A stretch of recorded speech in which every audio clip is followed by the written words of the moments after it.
Praise the lord. దేవుని నామానికి మహిమ కలుగును గాక.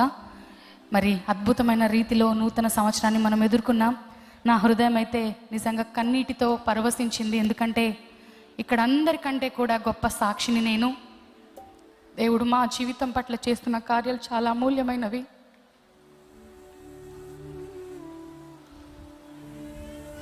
దేవునికి ఎంత కృతజ్ఞతలు చెప్పినా నా జీవితంలో తక్కువే. ప్రతి దినము కూడా ఈ యొక్క సేవ జీవితంలో నిజంగా దేవుడు అంతగా తోడ్పడుతూ మమ్మల్ని నడిపిస్తున్నాడంటే నిజంగా నేను మాటల్లో చెప్పలేను. రీసెంట్గా కువైట్ దేశం వెళ్ళినప్పుడు అక్కడ వేడి ద్వారో తెలీదు ఓవర్ హీట్ చేసేసి ఇద్దరికిద్దరము సిక్ అయిపోయాము. దేవుని బిడ్డలారా, దేవుని సేవకుడు అక్కడే హాస్పిటల్లో అడ్మిట్ అయి ఉన్నారు. మరి నేను కూడా సిక్ అయిపోయాను. హోటల్ నుండి బయలుదేరాము. ఫ్లైట్ టైం అవుతా ఉంది. చక్కగా మమ్మల్ని సెండ్ ఆఫ్ ఇచ్చారు అక్కడున్న దేవుని సేవకులు. మరి ఫ్లైట్లోకి ఎక్కిన తర్వాత నేరుగా హాస్పిటల్ నుండి దేవుని సేవకులు ఫ్లైట్ ఎక్కారు. అదేవిధంగా నేను కూడా టాబ్లెట్స్ వేసుకున్నాను. అవి హై డోస్ అవ్వడం ద్వారా ఫ్లైట్లో ఎక్కిన తర్వాత మా పరిస్థితి చాలా దయనీయంగా మారిపోయింది. దేవుని బిడ్డలారా, నేను అసలు కూర్చున్నానా నాకు తెలియట్లేదు, నిలబడ్డానా తెలియట్లేదు, తల తిప్పేస్తూ ఉంది. నిజంగా ఒక మాటలో చెప్పాలంటే ఫ్లైట్ నుంచి కింద దూకేయాలన్న ఆలోచన నాకు వచ్చిందంతా. మరి నా కడుపులో కావచ్చు, తల తిప్పేయడం కావచ్చు, ఒకలాగా నాకు అయిపోయింది. అలాగ తల వాల్చేశాను. వామిటింగ్స్ అయిపోతూ ఉన్నాయి. మరి దేవుని సేవకుని పక్కన చూస్తే ఒళ్ళు కాలిపోతూ ఉంది. డైరెక్ట్గా హాస్పిటల్ నుండి మరి డిశ్చార్జ్ అయ్యి ఫ్లైట్ బుక్ అయింది కాబట్టి మేము రావాలి. టాబ్లెట్స్ వేసుకున్నాం కదా, టెంపరేచర్ తగ్గింది అనుకున్నాము. కానీ మరి ఎక్కగానే మరలా ఎక్కువ అయిపోయింది.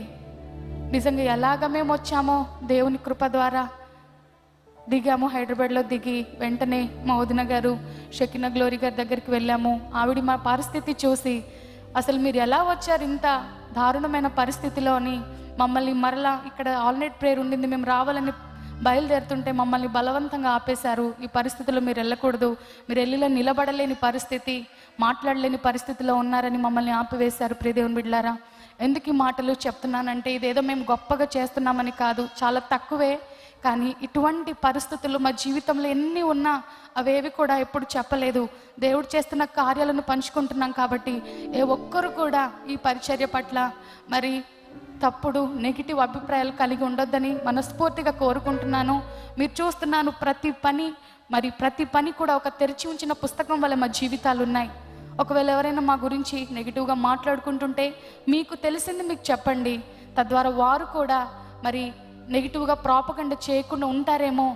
ఎన్నో అవంతరాలు దేవా నీ సేవ చేస్తూ ముందుకెళ్తున్నప్పుడు ఇన్ని ఇన్ని అవమానాలని నా ప్రార్థనలో ప్రభు దగ్గర అడుగుతున్నప్పుడు ప్రభువే మాకు ధైర్యమునిస్తూ ముందుకు తీసుకువెళ్తున్నాడు. కాబట్టి ఎంతో మంచి మనసు కలిగి మీరు దేవుని మందిరాన్ని ప్రేమిస్తూ వస్తున్నారు. నిజంగా మీరు చేస్తున్న సహాయం వల్లే ఈ పరిచర్య ముందుకు వెళ్తుందండి. ఎక్కడి నుండి కూడా ఎటువంటి సహాయం లేదు. దయచేసి మరొకసారి దేవుని సన్నిధిలో పుల్పిట్ మీద నిలబడి నేను చెప్తున్నాను, ఏ విదేశాల నుండి కానీ ఎక్కడి నుండి కానీ క్రైస్ట్ టెంపుల్కి సహాయం లేదు. చాలామంది అనుకుంటారు డాక్టర్ జాన్ వెస్లీ గారు ఇస్తారని. నిజంగా ఎక్కడి నుండి కూడా సహాయం లేదు. దేవుడే సహాయాన్ని మీ ద్వారా దేవుని బిడ్డలుగా మీరు ఇస్తున్న కానుక మరి యథార్థమైన సమర్పణ మీ గుప్పిలి విప్పుతున్నారు. ఆ యొక్క గుప్పిలి నుండి విత్తబడుతున్న కానుకల ద్వారా ఈ పరిచర్య ముందుకెళ్తుందని దేవుని సమ్ముఖంలోనే నిలబడి చెప్తున్నాను. నిజంగా ఈ పరిచర్య ఇంతే కాదు, మా విశ్వాసము మా యొక్క మొండితనం చూస్తున్న వారు ప్రతి ఒక్కరు అంటున్న మాట, దేవుడి పరిచర్యను ఇంకా ఉన్నతంగా తీసుకువెళ్తారని. హల్లెలూయా. కాబట్టి మీరు చూస్తూ వస్తున్నారు ఎవ్వరు చేయలేని మరి గొప్ప సభలు, దేవుని కార్యాలు దీన దాసుని ద్వారా ప్రభు జరిగించుకుంటున్నాడు ఈ పరిచర్యని విజయవాడలో. కాబట్టి ఇదేదో అతిశయోక్తిగా చెప్పట్లేదు, కానీ నా దేవుని కార్యాలు ఎంత ఉన్నతమైనవో, మా పట్ల పనికిరాని మా పట్ల దేవుడు ఎంత గొప్ప కార్యాలు జరిగించుకుంటున్నాడో ఒక సాక్షిగా నిలబడ్డానంతే. కాబట్టి నా మాటల ద్వారా ఎవరైనా ఇబ్బంది పడి ఉంటే నన్ను క్షమించండి. మరి రేపటి దినాన మొన్నే 10,000 మంది పైగా మరి చక్కని శ్రేష్టమైన ఆహారాన్ని, లవ్ ఫీస్ట్ని మరి దేవుని సేవకుని ఆలోచన ఒకటే, పెట్టామంటే ఏదో పేరు కోసం పెట్టామని ఉండకూడదు, ప్రశస్తమైనది ద బెస్ట్ మనం పెట్టాలి అన్న మనసు తనది.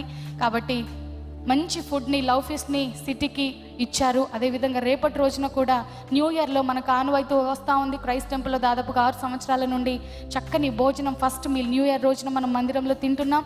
కాబట్టి సేవకునితో మీరు సపోర్ట్ చేయండి. మీకు తోచింది దేవుని పని కొరకు మీరు ఇచ్చినప్పుడు దేవుని సేవకుడు ఇంకను ముందుకు శరవేగంగా దూసుకు ఎప్పుడు కూడా ఒక్క రోజు కూడా ఈరోజు ఖాళీ ఉంది కదా అని ఇంట్లో పడుకున్న రోజు నేను ఎప్పుడు చూడలేదండి.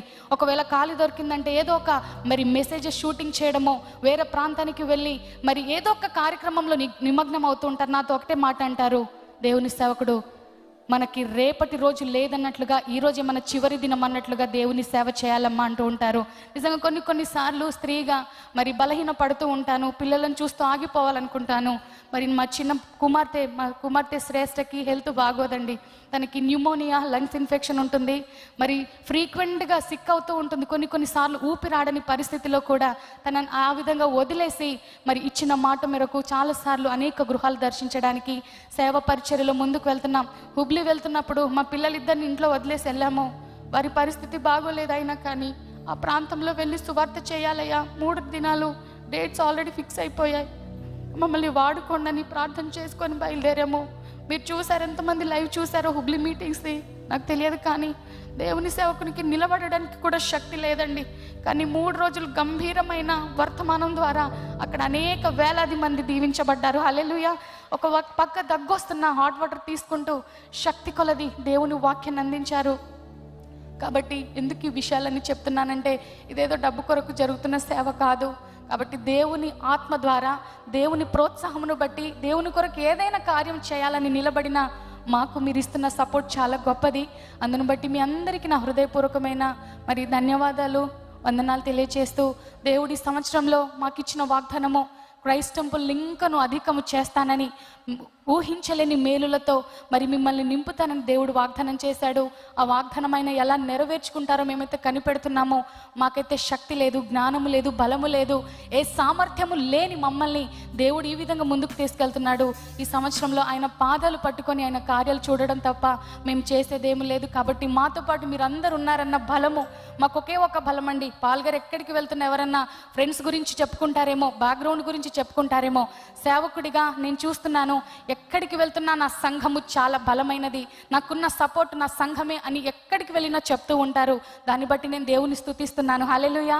నిజంగా చాలామందికి ఏంటి ఇలా చెప్తున్నారు అన్నట్లుగా ఉండొచ్చు, కానీ అది నాకు చాలా గొప్ప సాక్ష్యం ఈ రోజున. దేవుడు ఎందుకంటే మమ్మల్ని అల్పులను ఈ ప్రాంతానికి నడిపించారు, ఊరికేనే కాదు, ఒక ఉద్దేశంతో ప్రభు నడిపించాడు. కాబట్టి మేమెంత కష్టాల్లో వచ్చామో, ఏ తీర్మానంతో ఇక్కడికి వచ్చామో మాకు తెలుసు. కాబట్టి ఈ రోజున దేవుడు ఆ యొక్క వాగ్దానాలన్నీ నెరవేరుస్తూ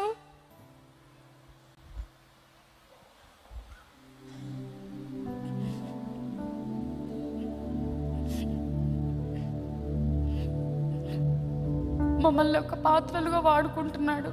కాబట్టి మా కొరకు ప్రార్థన చేయండి, ఆరోగ్యాల కొరకు ప్రార్థన చేయండి. మీకు తెలిసి వస్తున్నప్పుడు కూడా దేవుని సేవకుడు ట్రీట్మెంట్ తీసుకొని టాబ్లెట్స్ ఇంజెక్షన్ చేయించుకొని దేవుని పరిచర్యకు వచ్చారు.